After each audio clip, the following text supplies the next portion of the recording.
Hello বন্ধুরা, আপনারা দেখছেন ডিজিটাল সবকিছু ইউটিউব চ্যানেল। তো বন্ধুরা, কথা মতো ডিসেম্বরেই অনেক প্রকল্পের টাকা দেওয়ার ঘোষণা করেছিলেন মাননীয় মুখ্যমন্ত্রী মমতা বন্দ্যোপাধ্যায়। তো ডিসেম্বর মাস চলছে এবং অনেকেই আশা করে আছেন যে তাদের সেই সমস্ত প্রকল্পের টাকা তাদের ব্যাংক অ্যাকাউন্টে ঢুকবে। তো এ বিষয়ে আপনাদেরকে জানিয়ে রাখি, 6,600 কোটি টাকা বরাদ্দ হয়েছে এবং আজ থেকে সবার অ্যাকাউন্টে ঢুকবে সেই টাকা। এবারে বিষয় হচ্ছে কোন কোন প্রকল্পের টাকা ঢুকবে, কারণ এটা তো অনেকেই জানেন যে আবাস যোজনার টাকা এই ডিসেম্বরে দেওয়ার কথা। পাশাপাশি আর কোন কোন প্রকল্পের টাকা ঢুকবে বা আর কারা কারা বা কোন কোন সুবিধাভোগী এই বরাদ্দ টাকার থেকে পাবেন, সেগুলো আজকের ভিডিওর মধ্যে আপনাদেরকে জানিয়ে দেব। কারা কত টাকা করে পাবেন বা কোন প্রকল্পে কত টাকা দেওয়া হবে সেই হিসেব করে রাজ্য সরকারের তরফ থেকে একটি নির্দেশিকা প্রকাশ করা হয়েছে এবং সেই নির্দেশিকায় কি কি বলা হয়েছে তার বিস্তারিত বিবরণ আপনাদেরকে আজকে এই ভিডিওর মধ্যে জানিয়ে দেব। সেই কারণে ভিডিওটি আপনাদের জন্য খুবই গুরুত্বপূর্ণ হতে চলেছে, তাই ভিডিওটিকে কোথাও স্কিপ না করে প্রথম থেকে শেষ অবধি পুরোটাই দেখবেন, যাতে করে কোনো জায়গায় বুঝতে আপনাদের কোনো প্রকার অসুবিধা না হয়। এছাড়াও আপনি যদি আমাদের চ্যানেলে প্রথমবার হয়ে থাকেন তাহলে অবশ্যই চ্যানেলটিকে সাবস্ক্রাইব করে বেল আইকনটি প্রেস করে অল নোটিফিকেশনে ক্লিক করে দেবেন, যাতে করে আমাদের চ্যানেলে যখনই কোনো নতুন ভিডিও আপলোড হবে তা সরাসরি আপনার কাছে পৌঁছে যায়। তো চলুন দেখে নেওয়া যাক এখানে বিষয়টি ঠিক কি বলা হচ্ছে।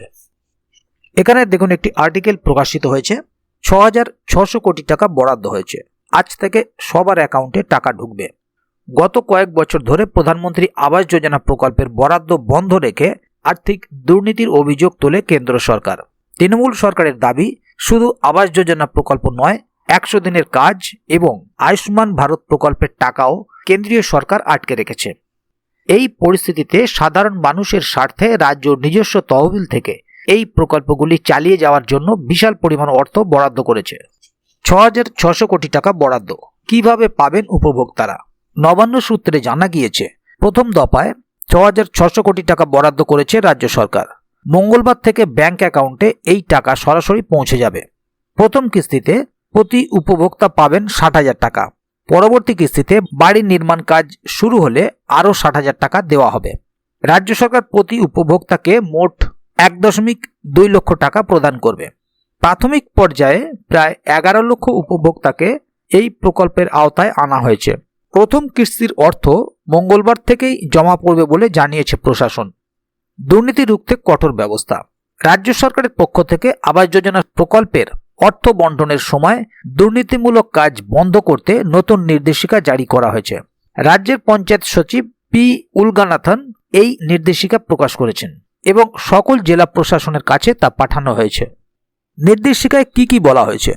রাজ্য সরকার প্রকাশিত এই 9 দফার নির্দেশিকায় যে সমস্ত বিবৃতিগুলো বলা হয়েছে সেগুলি হলো, বরাদ্দকৃত অর্থ পঞ্চায়েত বা ব্লকের নির্দিষ্ট কাজে ব্যয় নিশ্চিত করতে হবে। প্রতিটি ব্লকে একজন সরকারি আধিকারিককে দায়িত্ব দিতে হবে টাকা পাঠানোর কাজ সঠিকভাবে সম্পন্ন করার জন্য। উপভোক্তাদের ব্যাংক অ্যাকাউন্ট নাম্বার এবং অন্যান্য তথ্য পোর্টালে আপলোড করতে হবে। অ্যাকাউন্টে টাকা জমা পড়লে উপভোক্তাদের SMS এর মাধ্যমে তা জানিয়ে দেওয়া হবে। মুখ্যমন্ত্রীর হাতে সার্টিফিকেট বিতরণ। রাজ্য সরকার জানিয়েছে, পশ্চিমবঙ্গের মাননীয় মুখ্যমন্ত্রী মমতা বন্দ্যোপাধ্যায় নবান্ন থেকে কয়েকজন উপভোক্তাকে হাতে শংসাপত্র তুলে দেবেন। প্রতিটি জেলা থেকে 2 জন করে উপভোক্তাকে বাছাই করা হয়েছে। বাকি উপভোক্তাদের ব্যাংক অ্যাকাউন্টে সরাসরি এই প্রকল্পের অর্থ প্রদান করা হবে। প্রকল্পের প্রথম কিস্তির টাকা পাওয়ার আশায় খুশি সমস্ত উপভোক্তা।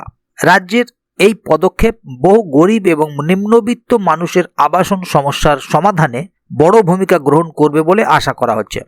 এই প্রকল্প বাস্তবায়নের মাধ্যমে রাজ্য সরকার কেন্দ্রীয় বরাদ্দ ছাড়াই নিজস্ব উদ্যোগ নিয়েই সাধারণ মানুষকে সাহায্য করার প্রতিশ্রুতি রক্ষা করেছে।